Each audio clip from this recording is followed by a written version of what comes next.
Good afternoon and welcome to the Caregiver Teleconnection. My name is Glenda Rogers. I'm going to be your facilitator for today's session with Dr. Tam Cummings.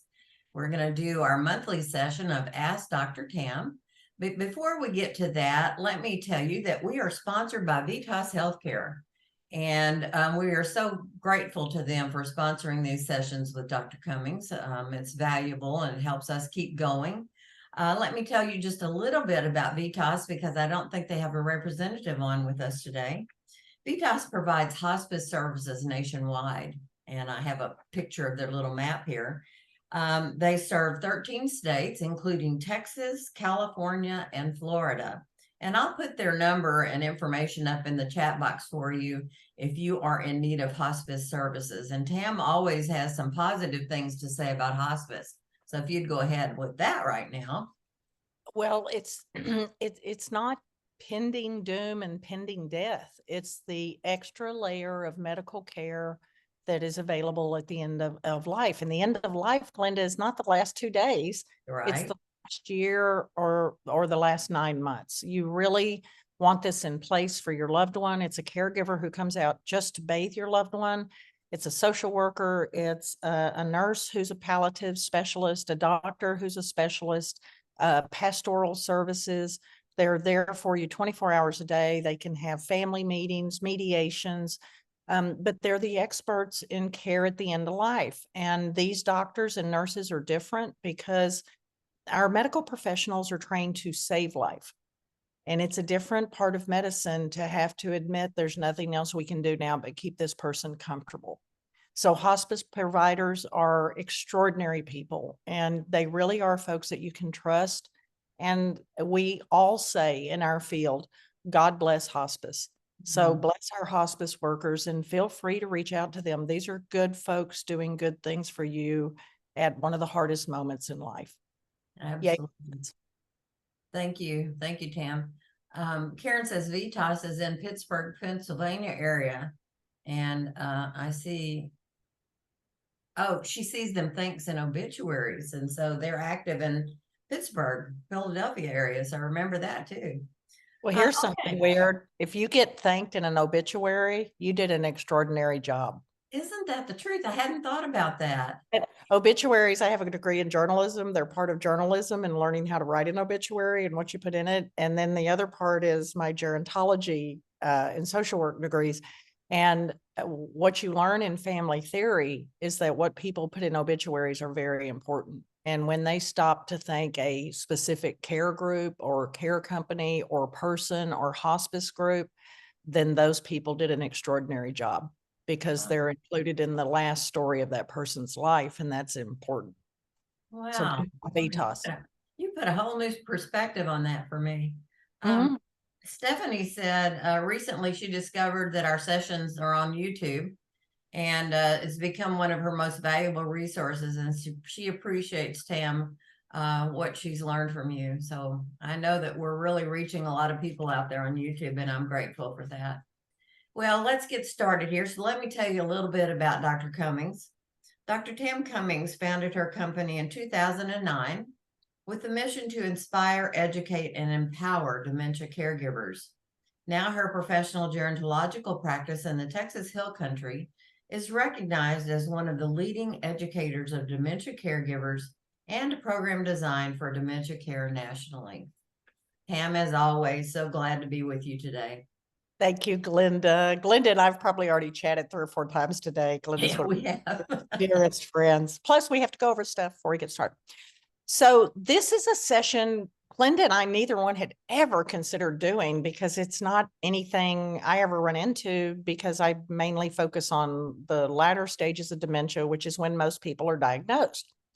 And Glenda, head of an area agency on aging for years, Glenda typically saw families when they finally had to reach out to somebody else for care. So sort of same thing for both of us. We see people at the end, and we have done sessions on how to have a conversation with your loved one as their dementia is advancing.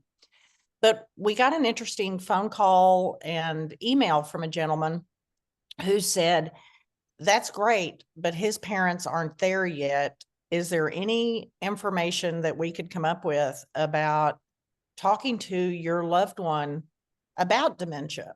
And Glenda and I got to talking about it, and there's not a lot of research, and it's a difficult conversation to have, because if I went up to Glenda and said, Glenda, I think there's some issues with your memory, her instinctive human response, and this is the human response worldwide, is to become furious with me and to simply shut me out of her life. And that happens with children and their parents or the spouse. They don't get rid of you, but they sure are unpleasant to you for a while.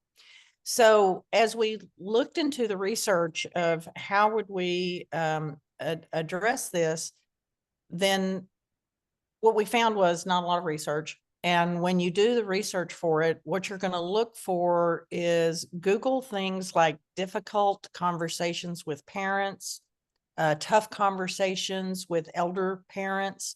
Tough conversations and difficult conversations seem to be what most of the research or websites are going to pick up for you. And as I went through and looked at this, Glenda, everything started with start early. But then I found one bit of research that said, do your research first. So start early doesn't just mean I show up at your house, Glenda, and go, hey, listen, Glenda, as you age, what would you like me to do? But instead, I actually go do research on the things that I'm concerned about. And if it's, in our case, cognitive issues, I need to look up and prepare myself with, Glenda, there's 100 common things that can make an older person appear to have cognitive issues, and they're all treatable by a general practitioner. And it's everything from a vitamin deficiency to a hormone called homocysteine being out of balance. The biggest culprit is depression that goes untreated, and untreated depression we know becomes Alzheimer's. The next biggest one is untreated chronic pain changes how people respond cognitively. Because Glenda, you and I have been taught to push our pain down and to ignore our pain. And we learn with each decade of life that layer of pain we got just keeps piling on, but we learn to live with it, and we sort of find a balance with it, but we don't realize it's affecting us. One way is to realize how differently men and women were conditioned about pain. So a little boy falls down, we tell him to get up and dust himself off. He's a big man. He's a big boy. Boys don't cry.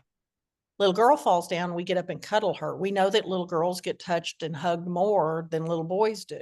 So we have that differential that starts. But we've also got a generation of people we're working with that, Glenda, I don't know about you, but in my family, we had terrible cramps. Not my brother, but the girls did. We had terrible cramps and there was no medication for it. You were just told to suck it up and go to school. And now there's medications for that. But as a result of that, I learned how to put up with pretty intense pain and not pay any attention to it, to the point that when I broke my toes a couple of months ago and the doctor wiggled them, even though the bones were disjointed, I was like, kind of hurts. And it's because you learn to deal with pain. But pain in older age can cause the person to have cognitive issues or appear to have cognitive issues.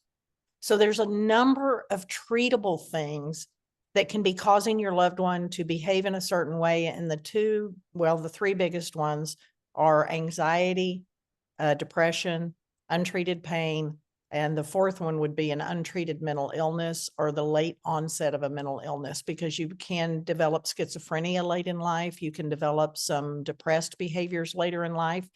And our older population is most likely to have depression.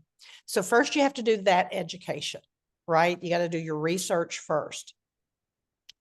Then you've got to plan that you're going to start small, but plan to start with a family. So you want your siblings involved, if you have siblings, not the estranged sibling. They're not going to be part of the conversation probably, but dementia breaks families apart. So the sooner you can begin to have aging conversations with your parents is also the sooner you and your siblings can begin to bond together over this rather than rip apart over this. And Glenda, as you think about having early conversations, you also have to remember there's the child that sees mom is sick, we need to do something. We need to build a plan. There's child number 2 that goes, oh yeah, mama's sick. Child number 3 goes, every old person acts this way. I never can remember what child number 4 is doing, but child number 5 goes, and what are y'all talking about? Mm. So you may not get support from those siblings, but starting early and developing that this is the chain of command, or this is the group, or this is how we're going to do that, not only means picking out next Sunday to go talk to your parents, but it also means pre-planning with your siblings or with the other people that are going to be part of the conversation as an ongoing thing. Now, again, I think one of the reasons not a lot of research is done in this is there's so many different dynamics. Glenda, I know families where every single child gave money every month so that mom had a full-time caregiver. And I know family members that live next door to their mother and haven't spoken to her in years. Mm. So you have broken families, you have dysfunctional families, you have dysfunction in your family, you have drug abuse in your family. Every family has a crazy member. That's just family, right? It's not unusual to have an estranged family member, but you have to do your research and you have to plan with the ones that are going to be there with you. Now, Glenda, we actually did this for my mother as I got to thinking about it. And I realized the reason I didn't remember it when the gentleman and I were speaking on the phone is because it left me so horribly scarred. So don't do what I did. I sat down as the elder daughter with my baby brother and my baby sister, and we discussed approaching my mother, not even about dementia, but about mobility issues, and that we really felt she needed to get a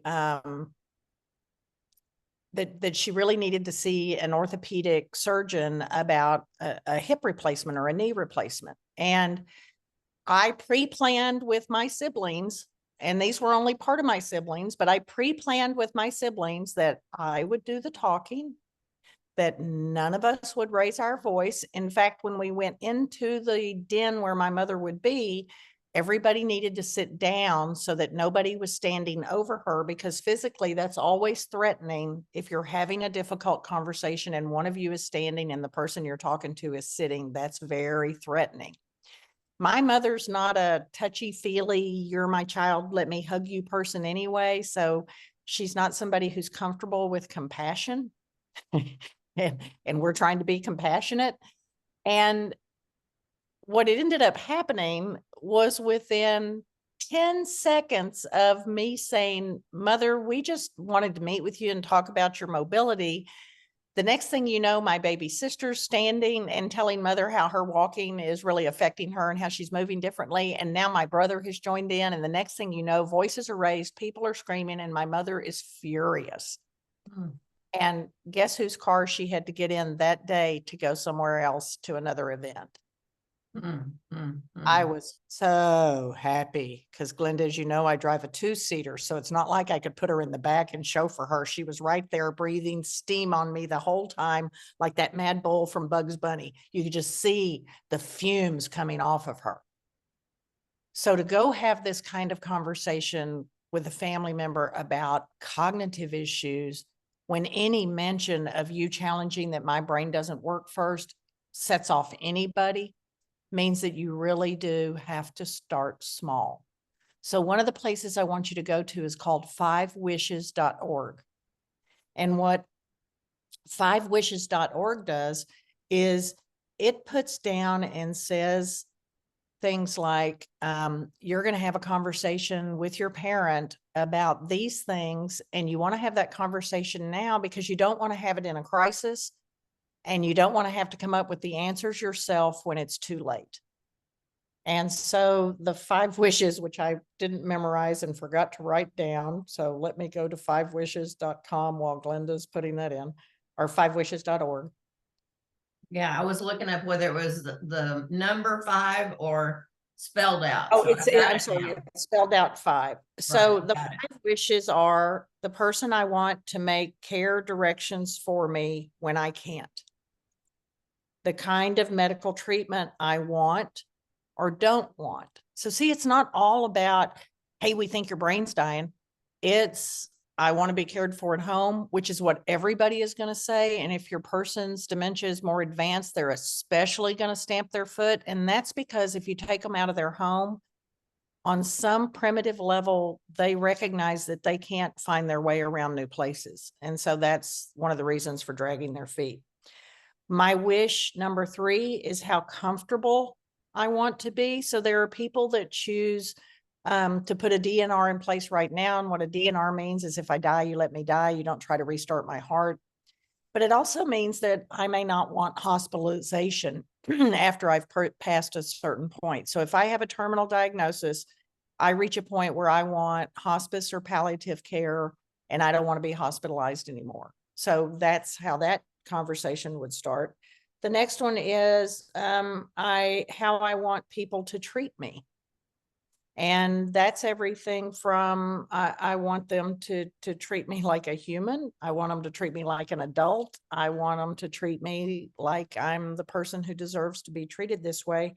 And wish number 5 is what I want my loved ones to know. So 5wishes.org, to me, it gives us a starting point to have a difficult conversation. And Glenda, so now I want to throw this back over to Melody and ask Melody, what's her thoughts about that? And that's terrible for me to do to Melody while she's sitting here. But Melody had to have this conversation. And Melody, do the 5 wishes make sense for you? She is with her person right now. So she said Okay, so we'll ask Guinevere. Yeah, ask Guinevere. That's a good one. Guinevere, would any of those 5 things have helped had a conversation earlier or start a conversation? For me, it would have helped, yeah, because you know, dealing with the family, the immediate family, the first thing is denial, and they don't want to hear anything you got to say. So well, I think denial is actually the first start of the first step in grieving. Is that the thing you have just told me is so shocking that my brain can't accept it. Right. But when you think about trying to have that conversation, would starting it with the 5 wishes, would any of those 5 wishes have been helpful to just start the conversation? Because all of the research says way back then, at the beginning, truly, it was very helpful. I think for families, this is a very real topic, Glenda, and I was surprised not to find more information on it. So everything that I did find said start early and start with small things. And I thought, Glenda, that the 5wishes.org was a small thing to start with. Another thing was that you can't start with big talk. Big talk freaks out parents. Big talk freaks out a person who's having cognitive issues of here's what I'm going to do. And really putting yourself out there as you're going to be the boss. Because one of our biggest fears as adults is losing our independence or having our independence taken away from us. And one of the biggest stressors for a family caregiver is you're in the position that you have to take away independence from this person. But to start this first initial conversation about your concerns about them health-wise, everything I could find said we do not use the word dementia in that first conversation. My mother, I frequently use as examples when I'm teaching, both my mother and father, neither one of whom have dementia and neither one of whom know I use them as examples. So no need to call them. But my mother has made it very clear to me that people of her generation, and she and my father are both in their 80s, that they very much believe that their children have the authority to contact the state and have their parents locked up. And of course, we don't have that authority. Nobody has that authority. You can't do that. And you can't do that even if somebody has dementia. Glenda can tell you we can't do it sometimes even when she and I both know that person's in danger. We can't get the proper agency to understand the danger that they're in. So you can't start this conversation as being one about cognition, because that's just going to backfire, and you first have to build trust. So this starting a conversation with a loved one that you believe has cognitive issues, we're going to start by thinking about the 5 wishes, because those are general those are gentle, those are person-centered, and there are also all things that you need to know as their loved one. How do they want their care done? And Glenda will tell you, I will tell you, Guinevere will tell you, Melody will tell you, everybody on here will tell you. It is easier to solve the problem when you're not in crisis. Mm. Planning this and having this is one of the ways to present it to your loved one, is that I don't want to have to think about this when something has happened. Because, you know, my neighbors or my friend at work's mother fell, and she was just all up in air as to what to do with her mother. And so let's just get this stuff done. So start with 5wishes.org. You have to be careful when you're having any of these conversations, Glenda. You've got to be seated at or below their eye level. If you'll remember, it was a big deal back in the 70s that the boss of the company was in a giant chair and everybody else in the office was in a little bitty chair, and it was all about power. You want to make sure your person is not in a corner, because a corner makes us feel like we're cornered. That's weird, wasn't it? That's bad English, wasn't it, Glenda? Being in a corner makes us feel cornered. Trapped. Yeah, if you're allergic to this, don't take it. Well, okay. Anyway, so you don't want them to feel pressured, threatened, cornered. And ways that you do that is the TV's not on, the radio's not on. We want to have a conversation because we're concerned. I'm concerned. And I may use an example that this happened to my friend, so I don't want to be in her shoes, but how do you want care done if something happens to you? And maybe just start that way. But as I start that conversation, Glenda, I've got to be realistic that I'm having a hard conversation. I don't want to catch the person off guard. So I want to let them know I want to come over and discuss some stuff with them that I'm concerned about.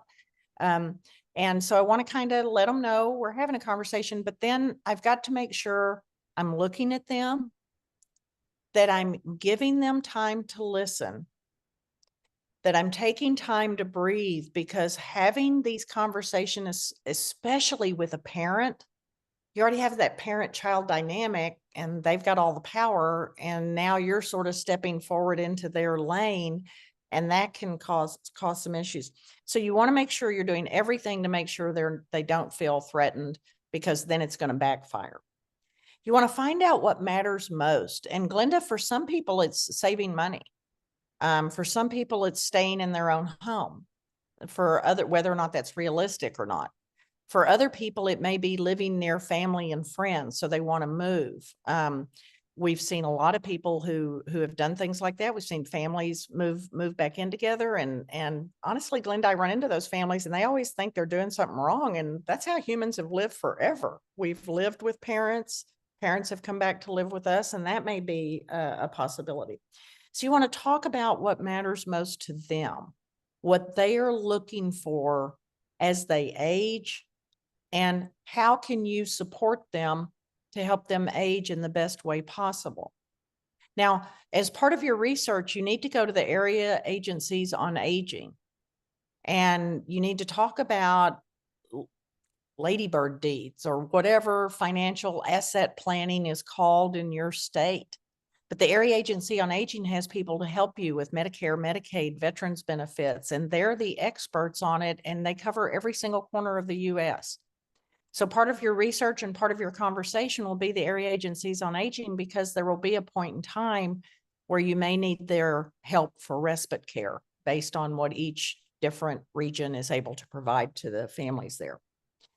You may need to make sure that you really are approaching this person and giving them the feeling that this is love and compassion. And again, Glenda, this goes back to how the family dynamic is to begin with.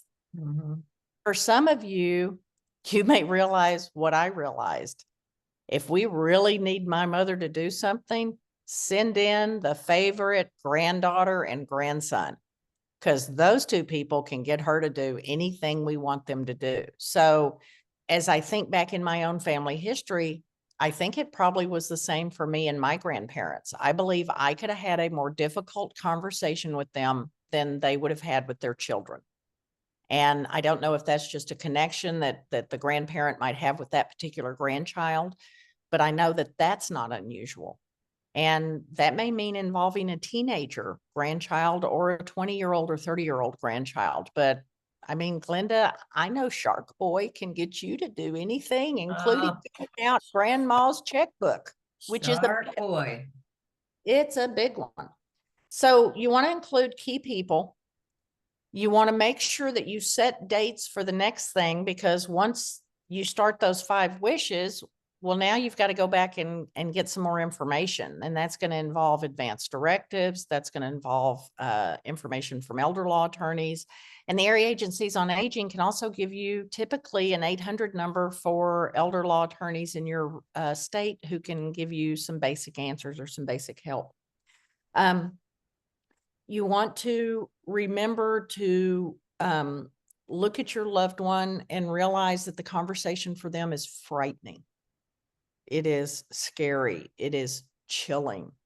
It is a sign that aging is here, that life is here. And if that family dynamic has always been bad, you've got to be realistic.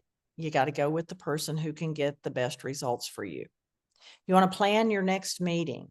One of the places to go to is healthinaging.org, Glenda. Health in aging, not healthy aging, but healthinaging.org.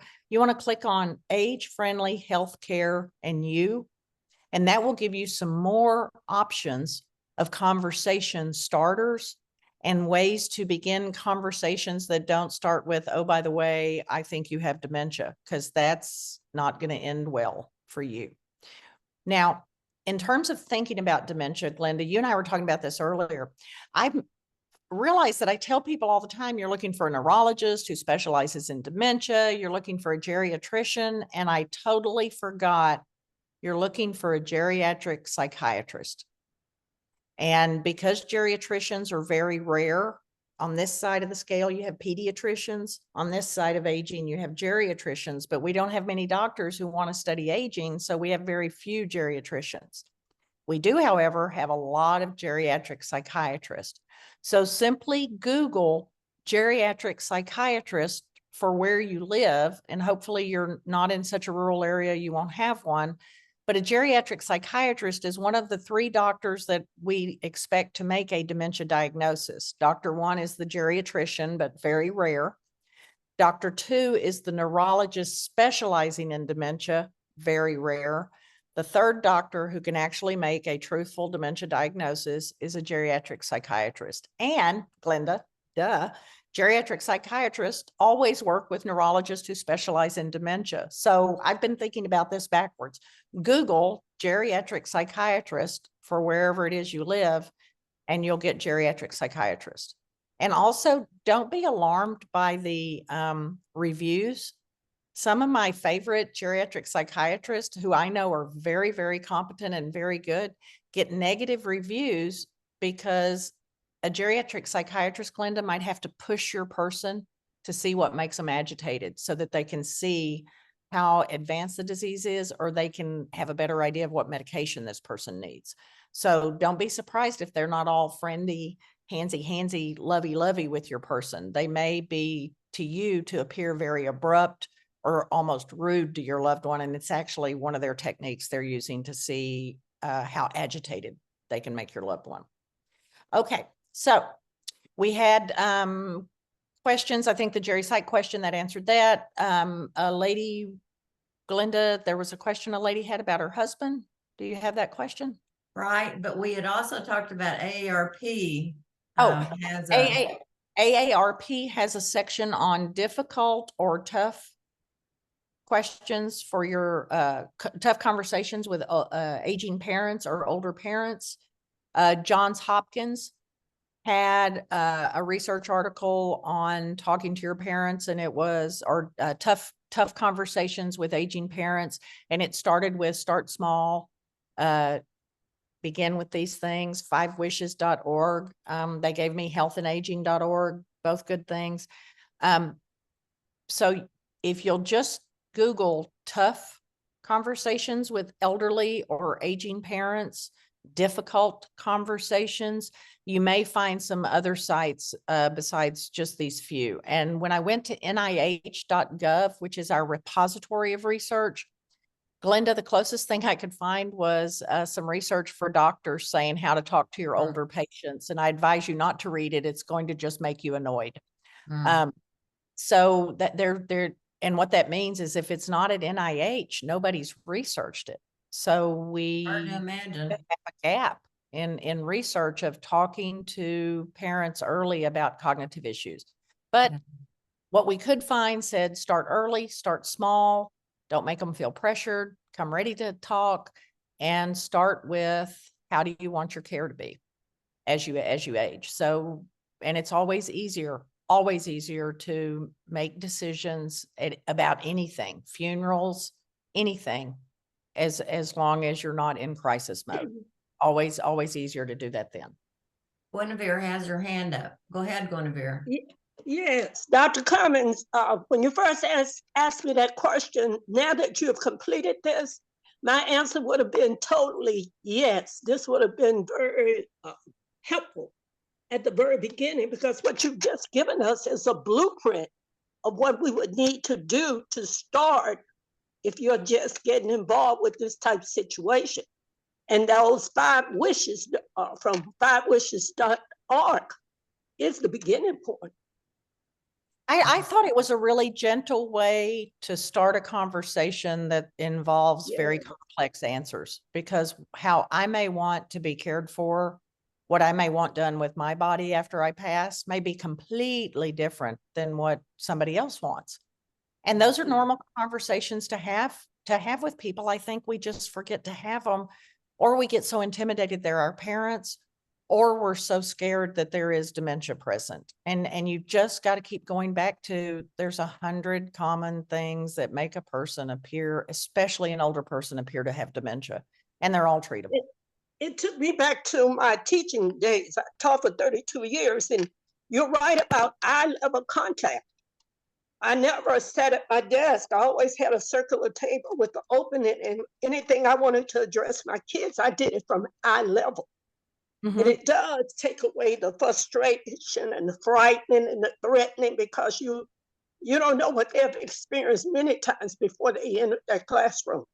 Oh yeah. So- And my mother was an abused woman, and my mother's 5'2" and my brother's 6 feet tall. And he's standing over her, pointing at her saying, "This is what you're going to do."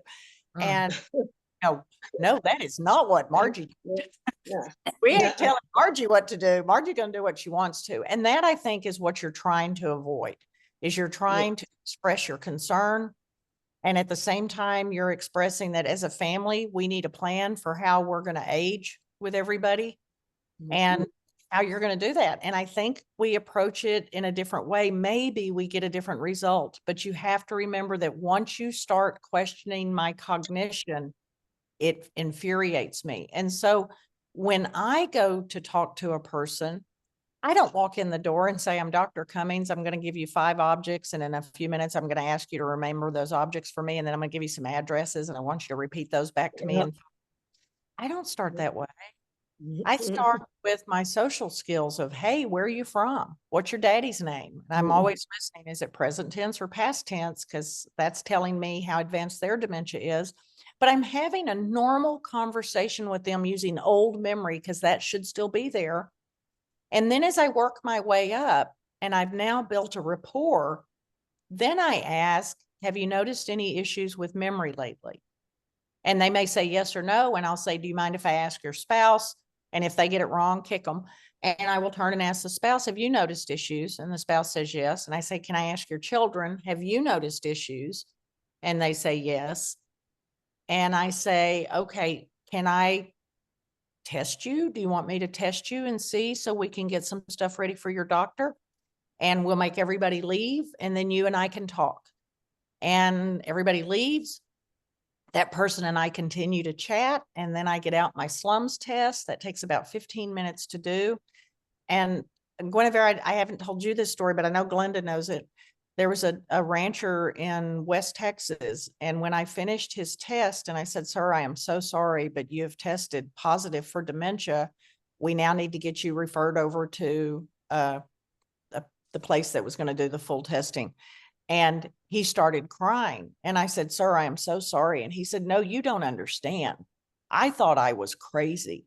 You're telling me I have a brain disease. And I said, yes, sir. I'm telling you, it looks very much like you have a brain disease. And he goes, oh, I can't thank you enough.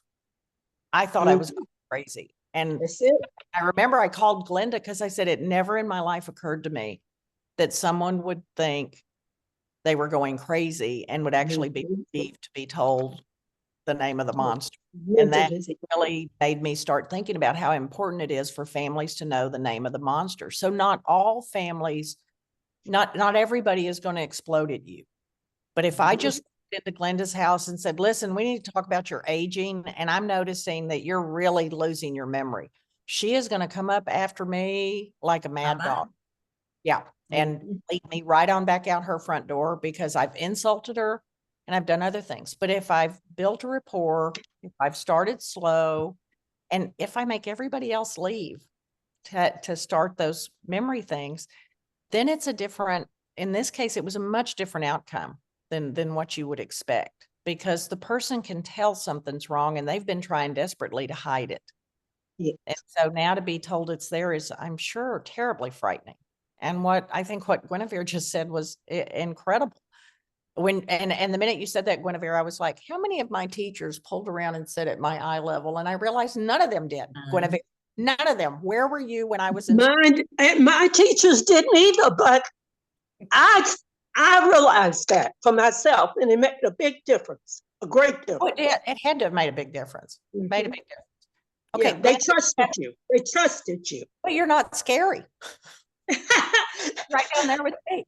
That's why we say you can bring children into memory care. They like wheelchairs. They got great big wheels on them. They got their own stroller right outside. They don't care if you have on a diaper. They got on a diaper too. I mean, little kids are happy. They don't care if you're drooling. They're drooling. So they're down. They're down. You're right there. Okay. I'm ready, Linda. All right. There's one thing I wanted to take just a moment that I forgot to tell you about, Tam, when we talked 1 or 2, 3 times earlier. There was a session last week where we talked about the Conversation Project. Have you heard of this one, or did it pop up anywhere? I haven't seen it. Well, it's a little bit different, although it has some of the 5 wishes elements in it. I'm going to put the link up. But what the Conversation Project does, it's a nonprofit that's helping families communicate around issues of aging and all kinds of things. And they have a template for you to go through that includes some of those very questions in the 5 wishes. And when I saw that, I thought, oh, that looks familiar. And I looked through my papers on my desk and I found it. So I want to share that also. Yeah. That's wonderful. I think every tool you can bring to the table is going to help you.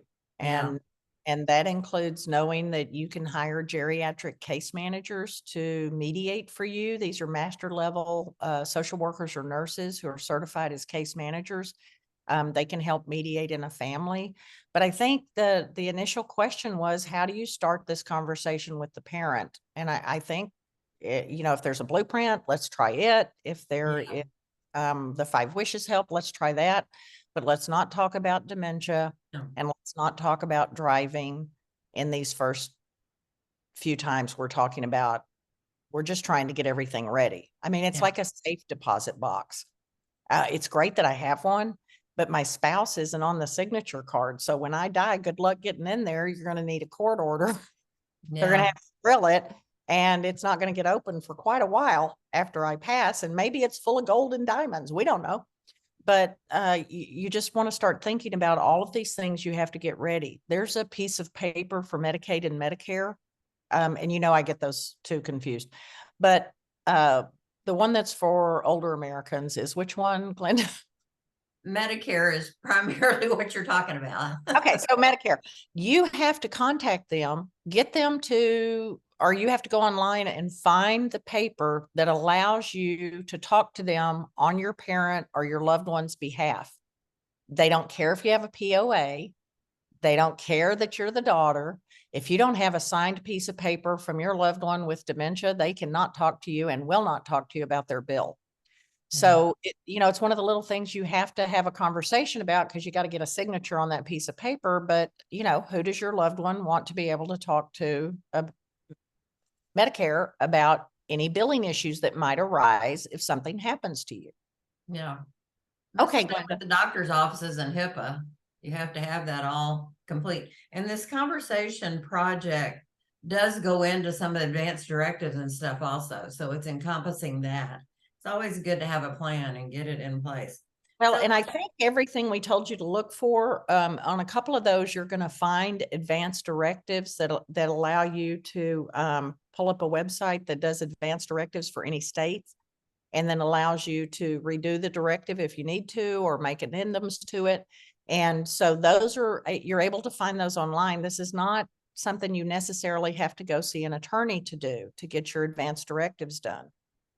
Just make sure you're pulling down the one that is approved for your state. And we had an attorney on recently that made sure we understood that. Yes, because what is illegal in Pennsylvania, the state of Texas doesn't recognize. Now in Texas, you can go to texaslivingwill.org and you can fill out your advanced directives online for free and have them filed with the state for free. And this, Glenda, is either run by the University of Texas Medical School, or it's run by the Texas Tech Medical School. I can't remember, but I think it's UT's medical school.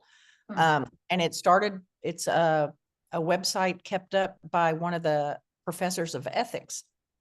Because this is his specialty. So I would expect that most states have something like that right now. So you're talking about a living will. A living will is saying, here's what I want done with me. That's not the same as here's where I want my money to go. Okay. Yeah, right. Stephanie said I immediately sent via fax Medicare, hospital systems, PCP, prescription, a copy of my POA to speak on behalf of my person with dementia.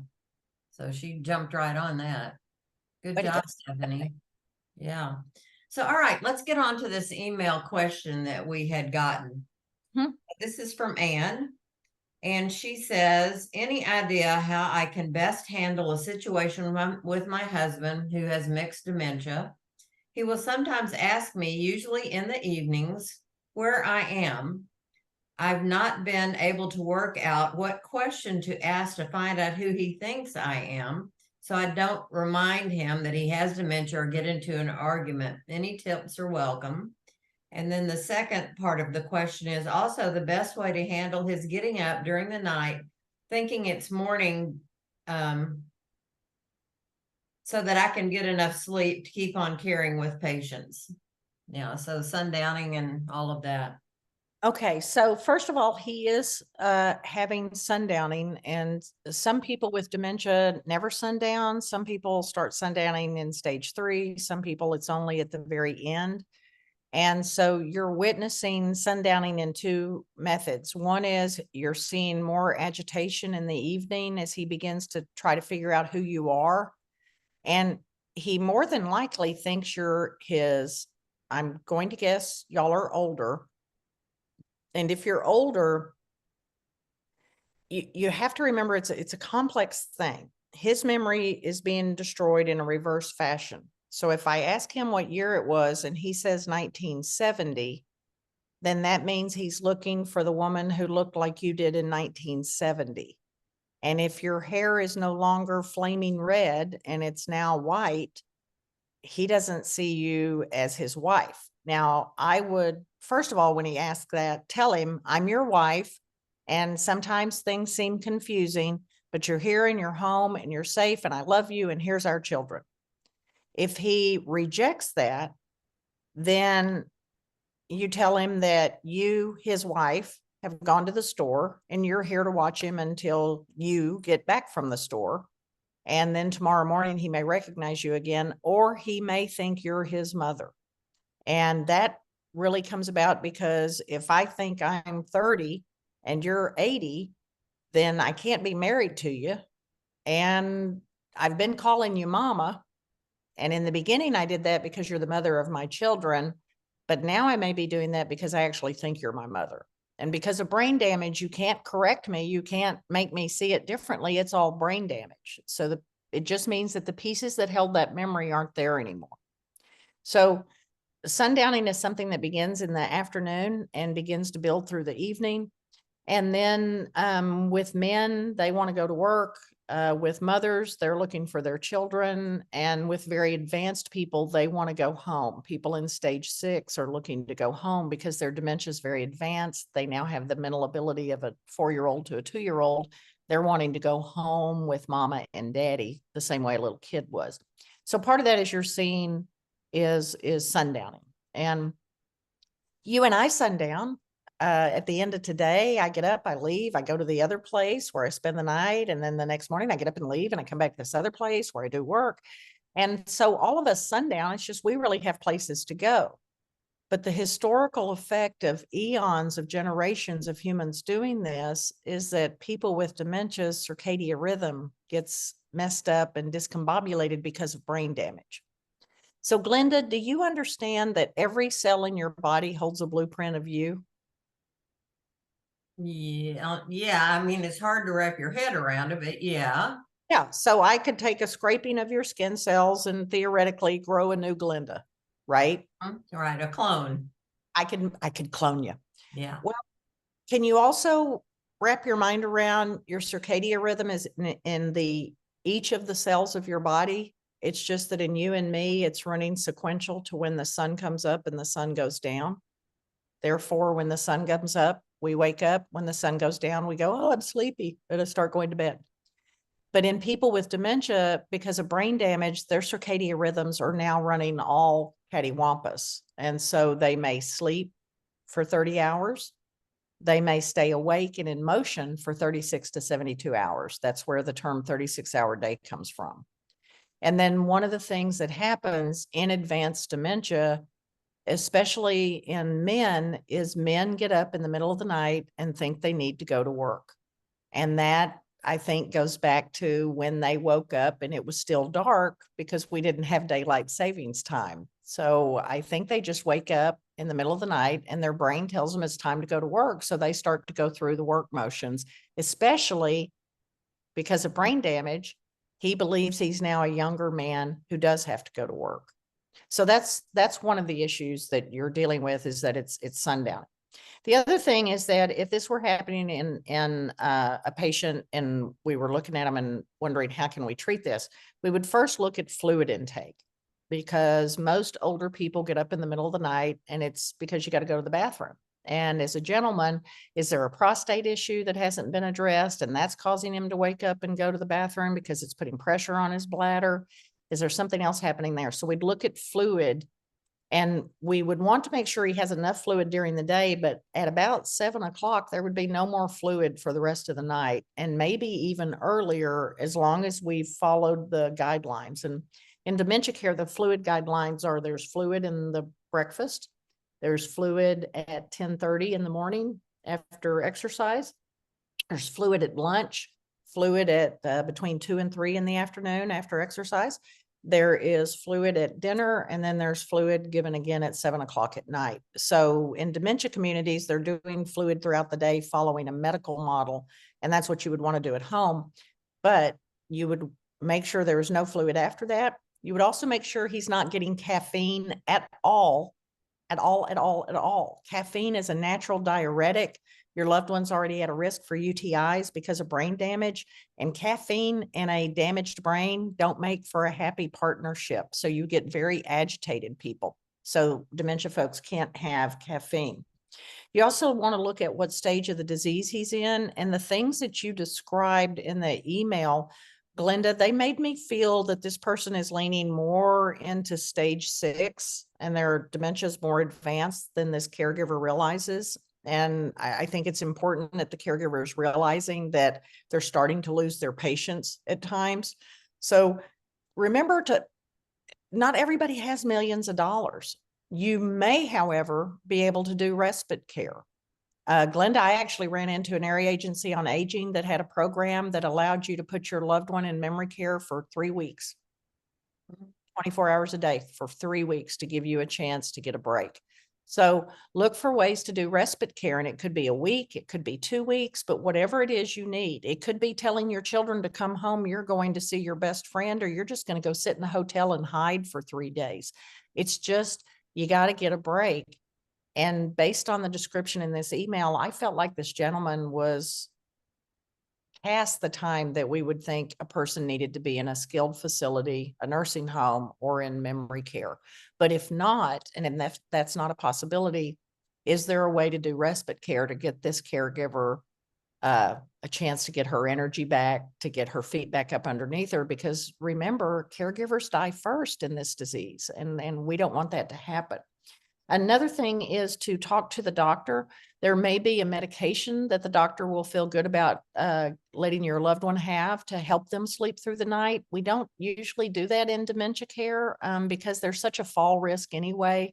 Sleeping medications can be really difficult, but you're sleeping there, he's sleeping at home, he's sleeping next to you. So you might want to try that.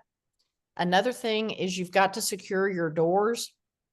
Is this person still at home? And Glenda, if they think they're getting up and getting ready to go to work, then the next step is that they leave the house to go to work. So you can do, before we had alarm systems in buildings, we would put 3-foot black rugs in front of every exit door because it was very hard for a dementia person to step over that rug because it looked like a big black hole to them. We would also print out stop signs in red and white and put stop on that door, and they would stop. And the final trick is to put a latch at the top of the door, because never in our learning, Glenda, have you and I been taught to look up to unlock a door. But you've got to secure your doors if your loved one is getting up at night to make sure that they don't walk out. The second thing is you've secured the doors. They're safe. They're in the house. The worst they're going to do is get up and take a shower. You can always sleep in another room, use a baby monitor. You can buy an alarm pad for the bed. If they get off the bed, the alarm goes off at 99 decibels. You will wake up, trust me. But it's also can be scary to your loved one. So you could look at different ways of trying to get a little respite, trying to get a little care, maybe looking at moving to another bedroom just so you can get sleep tonight, but make sure your house is secured. Did that help, Glenda? Oh, I think that was very good. And I hope Ann, I don't think she's with us this day, but she can watch the podcast and get your response. Well, we're coming up to the hour as usual. We just go right ahead. Anybody have a question or a comment or a situation you want to talk to Tam about? Hi, this is Melody Chattel. I've been unable to say anything. I do have a minute or two, and I just wanted to say how helpful all of this is for me personally and my family. The 5 wishes, as you mentioned, Dr. Tam, spot on. One thing you said to me in a seminar and to all of us long time ago was try to talk to your loved one, not away from. And I thought, I don't quite get that. But I realized I was talking away from my husband in this case. He would be in another room. I'd be hollering at him, but I'd be facing the microwave. And he couldn't hear, and off we went to the races. And I know that sounds so simple, but I saved a lot of time just by going in the other room, getting eye level with him, and saying what needed to happen in a nice way. So even the simplest little things have helped me from you, Tam. So I just wanted to say thank you. And Glenda, thank you for having these hopeful sessions. But Melody, do you remember having the first conversation with your husband when you noticed something was wrong? I think it sort of evolved over 2 or 3 conversations. Uh-huh. He kept saying I'm losing my mind, and I kept saying no, you're not. And then we just kind of got onto a dead end. But when I looked at those 5 wishes, 5 statements, started trying to use some of that language, it was very helpful, I think. Thanks. You're the best. Thanks, Melody. We're all just struggling. I know I am. It's a crapshoot over here. Yeah. Oh, yeah. You've been doing this a long time. You know, I heard from a family this week and a dementia that should have taken this guy 3 years after diagnosis. 12 years later, he's still alive. Mm. His wife is just exhausted because he was diagnosed when he was 54 and he's now 72. Oh my goodness. And he's got something just extremely rare, but it should have been real aggressive. So, you know, I think part of the stress of caregiving is not knowing when it'll be over, but you should know it will be over. Being fooled into thinking because they look healthy on the outside, they're healthy and they're not. One of the things that I hear a lot, Glenda hears a lot, is your person has a little dementia. And I always say that's kind of like being a little pregnant. You're either pregnant or you're not. And if it's a little dementia, it's just going to keep growing. And then the frustration from families of not being told that it's a terminal illness, which, you know, for all of you, had you known it was a terminal illness, how differently would you have done insurance, finances, planned for care, planned for vacations or time you still had with this person while they were most themselves? I mean, how much of a difference that would have made? Don't you think, Glenda? I'm I looking do. down because that's where Glenda is on my computer screen. Don't you think, Well, Glenda? yes, I absolutely do. And I think, and I've told you this before, Tam, when at some point in our working together, you called this a brain disease, it made the world of difference in the way that I looked at people with dementia. And I have friends with dementia. Tam knows about that. It just made a difference. Like you said, it was like brain cancer or any other kind of cancer instead of this ethereal kind of thing that doesn't really exist because you can't see it. Hmm. Yeah. So Imagine if for just a moment, instead of naming it dementia, they'd named it brain cancer. yeah, Imagine how different the treatment all of you families would have received would have been. There would have been a social worker, specialist, days of testing. You would have known what you were dealing with, what your options were, and you would have known early. Those of you who have beat your head against the door for years trying to get a primary care physician to see what you're seeing. I have such admiration for you because Glenda and I both know families that struggle, not only to have this conversation, but to find diagnostic the stuff you need for this conversation. And then for the conversation that you have to have with a doctor, which is not the conversation you'd have with any other disease, would you run into this kind of a brick wall? And I always think those families that struggle, if we had just Amen. cancer. Amen. Guinevere knows. Yeah. Stephanie wanted to know what the slums test was. It stands for St. Louis University Mental Status Exam. And it was designed because insurance companies want the MMSE used to make a dementia determination. And the MMSE is the Mini Mental Status Exam developed by Folstein and Folstein in the 70s as an orientation test. That's a mouthful, Glenda. Oh, yeah. SLUMS test, and a person with dementia on average can pass that test until they're in stage 5 of dementia. And by then, it's too late for the medicine. By then, they should be in care if it was a perfect world and we had perfect care for everybody. And by then, the caregiver's been doing care for at least 10 years, and it's a terminal disease and nobody told you. So the SLUMS test was developed at the medical school in St. Louis because they decided they could build a better animal to do testing with. They could build a better product. And so the SLUMS test is all capital letters. You can find it at the bottom of the website. On my website, you can find it just by Googling SLUMS. And it takes about 15 minutes to give.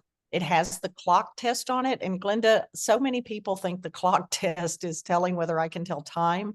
It's a visual spatial test measuring one of the 5 axes of the brain. And on the SLUMS test, which is one piece of paper, Glenda, the clock's about the size of a quarter. Don't make your person fill out the clock in a quarter. Draw a big circle for them on the back of the paper, and there they fill the clock out. You don't fill out the circle, you make a bigger one. So anyway, it doesn't tell you that, but it has a validity rating of 98%. So it's extremely accurate. and it differentiates between normal aging, mild cognitive impairment, or stage 2, or actual dementia, which begins at stage 3.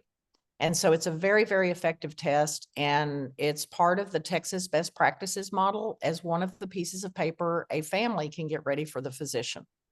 Yeah. So the SLUMS test was designed to actually detect dementia. The MMSE is an orientation test. And I'll give you another example. The question on the MMSE is, Glenda, subtract 7 from 100. Okay, subtract 7 from 93. Oh, you can't do that? Okay, Glenda, subtract 4 from 40, 36. Subtract 4 from 36, 32. Subtract 4 from 32. Oh, you can't do that? Okay, subtract 2 from 20.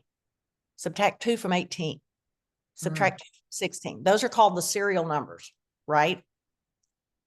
The math question on the SLUMS test is, Glenda, you have $100. You buy a dozen apples for $3 and a tricycle for $20. How much money did you spend and how much money do you have left? That's a cognitive question. Ooh. You have to figure out dozen is 12, but 12 is not part of the math. Tri means 3, but it's a tricycle. The 3 has nothing to do with the math. And it's really this number plus this number minus this number equals this number. That's actually cognition. And so the SLUMS test is very, very accurate. And that's why it's one of the tests that we use. It allows us to very quickly make a determination on a person so that we can then forward that to the doctor so that they can get them referred for testing. And if you are Medicare age and you go to your primary care physician, they do parts of the SLUM test once a year. The clock. They do the clock only, and they don't necessarily understand that it's measuring. They don't have a clue, but Right. they do the clock and they do the Yeah. words that you have to remember. And there's one other thing they do. And when No, they I came in my mother's house one day and she looked at me and she went, apple ball penny.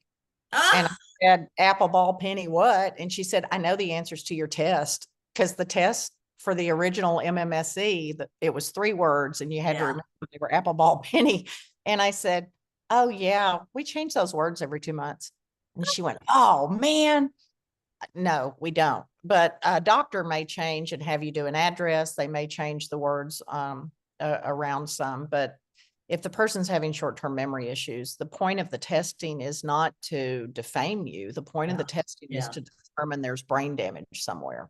Yeah, for sure. She told me we had a long relationship, and she told me about 70% of her patients at that point in time could not pass that test. Well, pass, you know what I mean, had issues completing that test, which to me was shocking. And think about it. If we gave that test first, then people could be started on medicine, and then it wouldn't go ahead and develop into stage 5 dementia, and they would live and grow old and be able to stay at home. It's such a disservice that's done. It's maddening.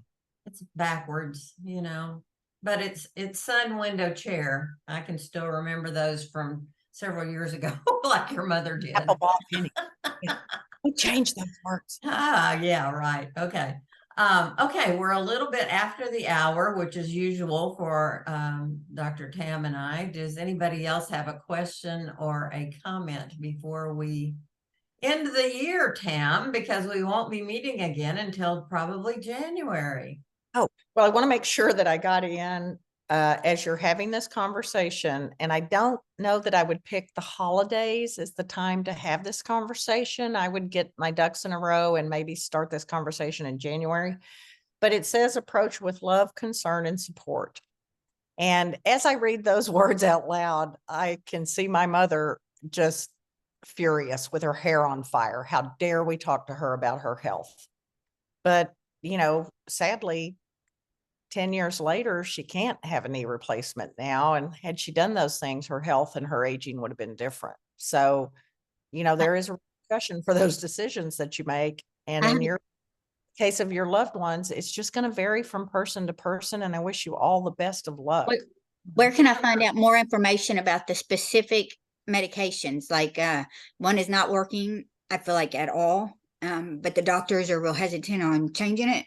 And I don't know really a whole lot about the differences on the specific. You know what the medicine is the doctor's talking about? Aricept. but it's the generic of Aricept. Well, I can find doctors who will tell you the medicines don't work at all. And I can find doctors who'll tell you they work great. Doctors are trained to sustain life. And you should understand that even if you feel the medication's not working, once you remove it, it has a half-life of about 30 days, which means it's still in the brain chemistry for about 30 more days. But in that 5th or 6th week, your loved one's going to make a distinctive crash downward to where they actually are in the disease. And then the disease will begin to progress faster. And at that point, they cannot put the person back on medication. And at that point, the family member goes, oh my God, look at me, I've killed daddy. And you didn't kill daddy. You just removed a medication that your loved one may have said to you, oh my God, don't give me that medication. I have a terminal brain disease. You're making me live longer when I have the most brain disease. Let me go. And I believe people would say, feed me chocolate, keep me comfortable, and let me go. But for every family, it's your own decision. But what And the about pain? doesn't get to make that decision, you do. Well, how Because would I be able to let them know I want to change the medication without taking them off of something? I definitely, we both agree that to have him on something, but to change it, since I feel that this one is not. It had spectacular. It was like a miracle with my grandma. I mean, she came back for a year and she was completely gone, and she came back. I mean, it was unbelievable, completely. But just because it had that effect on her doesn't mean it's also having that effect on your other person. Yeah, and That's why they talk about when you've seen one dementia, you've seen one dementia, because it's 128 different diseases, right? 9 are the most common. They're 98% of all the dementias. And those characteristics distinguish which one it is and which medication would be used, and is that medication effective? So with your one person, they may have had Alzheimer's in its true form, and so the medication worked great. But your other person may not have Alzheimer's. They may have a vascular dementia or a Lewy body dementia, and they still, even with Alzheimer's, it doesn't necessarily mean the medication has the same effect. So what I advise families to do is think back on your person. Would your person say, no matter what, give me medicine? Or would your person say, keep me comfortable, feed me chocolate, and let me go? Would your person see this as an extraordinary means of keeping me alive? Or would your person say, no, this is what I want you to do? And for every family, that answer is different. But that would be the effects. If you decided you wanted them on medication, if they don't respond well to Aricept, it's usually removed because they're having gastrointestinal difficulties with it. It makes people very sick at their stomach. okay. They use Razidine or Exelon. And Exelon actually comes in a patch that you put on the person's back, and that's how the medication goes into them. So there's other variations of Razidine and what else? Razidine and Exelon. EXXELON, right, Glenda? And they're all in generic form now. okay. But just because it worked on one person doesn't mean you're going to see a difference in the other. It may be that their dementia is more advanced, or it may be it's a different type of dementia, or it just doesn't work on them. Okay. And also, we're going to go, they've been recommending, and we got new insurance at the beginning of this year. And I'm hoping that, to go to a neurologist. That's what they've been recommending, to actually start to handle this. Cause I don't know if they're just not knowing which way to go either, because it's a regular doctor. Well, your neurologist has to be a specialist. So most neurologists don't study dementia.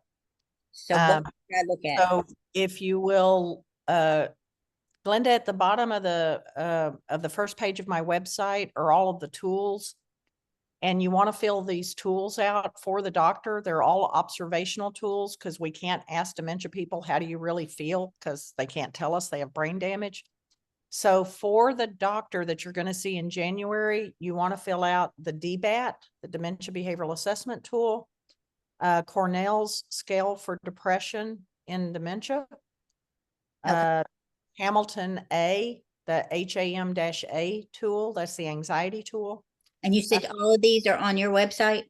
Huh? No, all of these You are. want to fill out the short IQ code. Every question starts with compared to 10 years ago.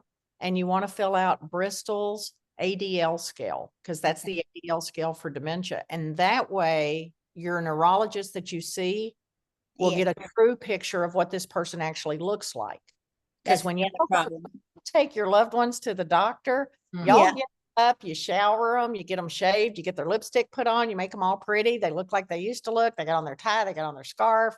Then you fed them breakfast. Then you put them in a car and drove. Then you took them to a doctor's office. The doctor walked in wearing the doctor's uniform and said, "Hi, how are you?" And they said, "I'm fine. How are you?" And you wanted to kick them. But the doctor's not seeing who you're seeing. Right. Out these observational tools, it lets the doctor, because the doctor will recognize these are all dementia tools. This Nope. tells the doctor what's actually happening at home. Okay, because yes, I've even asked them specifically, what can I, within reason, make a little checklist of this is what's happening every day, so you get more of an idea. And I always try to make our appointments. I usually make them in the afternoon so that it's not first of the morning when you're on your best. So it's after, maybe That's something else, that's something else the doctor needs to know, because that's a sign of vascular dementia. Vascular dementia people are either very alert in the morning and then they sort of slowly run down out of a battery, or their battery charges during the morning and they're more alert in the afternoon. So the doctor needs to know this person behaves differently at a different time, because you're trying not to show them, here's my loved one, aren't they pretty? You're Right. trying to let them see your loved one and give them the information that this person is seriously ill. I mean, these are terminal diseases, and I dressed my person all up for you, but this isn't how they're really at home. And you also have to be hard on yourself. I mean, Glenda, I will tell you, I'm typically a half a stage in front of families, because for me, it's clinical, and for you, it's emotional. For me, it's clinical. They can either get to the bathroom every single time or they're incontinent of urine. Right. It's- And he's not like that. He's just, I think, at the beginning, like you said, though, it doesn't feel like, a whole lot. I mean, he still takes care of himself pretty much with all the, he dresses himself and goes, he can take care of himself but that way. In fact, he's here with me right now. Would you like to hear from he? See, Is she talking about you right in front of you, sir? oh Yes, it my, how She rude. is. I don't think it's rude. I feel like I asked him to come so he doesn't think I'm talking behind his back. Oh, Jennifer, I just, was just just- teasing. I understand totally. I didn't mean to offend you. Oh, no, just look at the tool section. And since he's there with you, he'll understand what y'all are doing, and y'all can figure out if you've really got something to be concerned about and to address, or is this a vitamin D deficiency and we need some more vitamins? I mean, the doctor should be testing your loved one for vitamin D as in Delta, vitamin B as in Bravo 12, your folic acid level, a hormone called homocysteine, HOMOSYSTEN, I believe. SYT. EN, something like that. It may have a C in it. I'm a terrible speller. Glenda will tell you. Well, And go ahead. you want the doctor to do the blood work for that. And that is not necessarily routine blood work yet. Although it should be. We think it's coming to where that'll be routine, but that and D depression. Oh, you're anemic, or is that D? I'm also D deficient. Okay. Yeah. And then Okay, they haven't so- told me what to do. They didn't give me any medication for it, or even I've started them on iron myself. So, so we are changing doctors, and I'm still going to be with WellMed, but and so hopefully this maybe it'll be new eyes or something too. So. Well, look for a, and sir, this is what I would do if it was me. I would look for a full memory screening that would be probably at a university, or it depends on the part of the country you're in. You can look up under, usually the Alzheimer's Association will know San where, Antonio right here.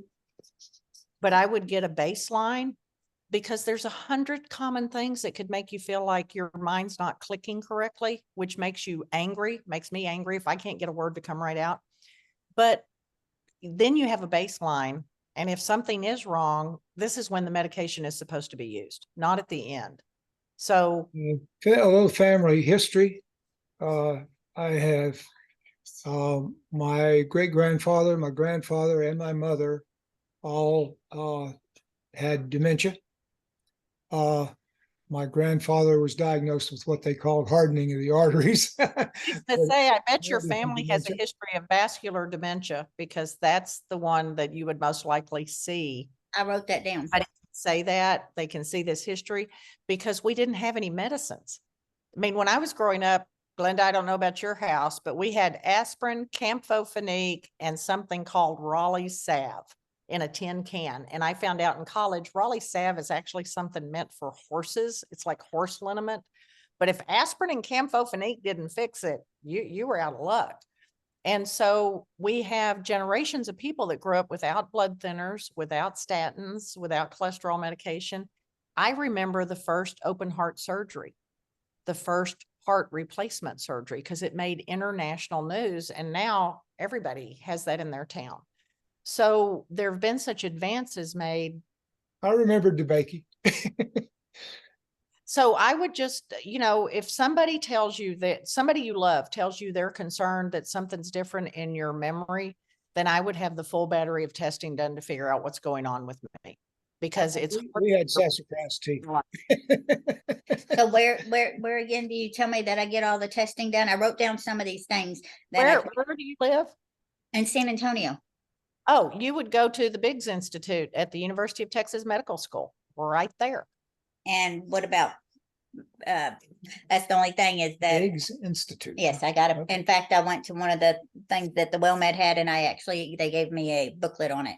Okay. But the cost, that's the only thing I haven't checked that out yet. Like I said, we're just now changed insurances and everything, but I know that might be, is there a place that can help with that, or just ask them and see what? You'll have to ask them, ma'am. I don't do insurance. As Okay. I've already shown today, I still don't know the difference between Medicare and Medicaid, although I promise you, I did pass that section in graduate school. I just still didn't get the names right. It's okay. I'm an insurance agent. I know the difference. Medicare is over 65. Don't tell me that, because then I start thinking Medicare, gray hair. We need to help the gray hair. And then I think, no, Medicaid, we need to aid our elderly. And then it gets all confused. So we just won't even go there. Okay. All right. So the Biggs Institute, a lot of times, any of you looking for the dementia testing centers, it's going to be a medical school, has usually great stuff because they've got a gerontology department there, and that's part of their division. So try that. And then, don't be afraid to ask questions. Go to the website, get the tools, fill those tools out, because the more Okay. information you can give them, the better. And Right. this is what I'm trained to do, but you're not trained to take specific types of information about your loved one in. And so those tools will help your doctor understand what's going on. Okay, we will definitely do that. Okay. So, thank you. Yes, ma'am. Okay, Tam, how are you doing with time? Do you need to go? I'm good, but did Glenda just wave goodbye? Yes, she did. Was that what she was? Okay, well, goodbye, everybody. Merry Christmas, Happy Hanukkah, happy holidays. I don't remember what all the holidays are, but happy holidays to everyone. We keep you in our prayers. Take care of yourselves. And, if you don't want to have holidays with family this year, let them know today that you just can't do it this year, that you're not going to do it this year, that you're just not going to do it this year. Let them know now. Let them make other plans. Get it off your list. If it's something you're dreading, these holidays are actually very stressful for everybody. They're especially stressful for you and your loved one. You may have a huge family. It may be too much. But if it's something you're worried about, it's something you can get off your plate. Just tell people we're not doing it this year. We'll do it next year. We'll do it later. It'll be okay. I did want to mention though too, with the medicine, with the Aricept, when my grandma came back, it was for only a year, correct, Dad?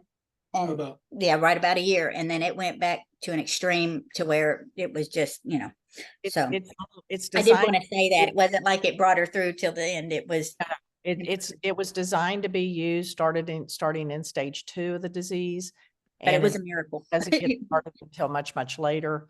But anyway, so good luck to everybody. And, Guinevere, if you decide you don't want anybody around your house this year, you just tell them I don't want anybody around my house this year. And Guinevere, remember, I stopped them 2 years ago. Okay. I It's told them okay. no.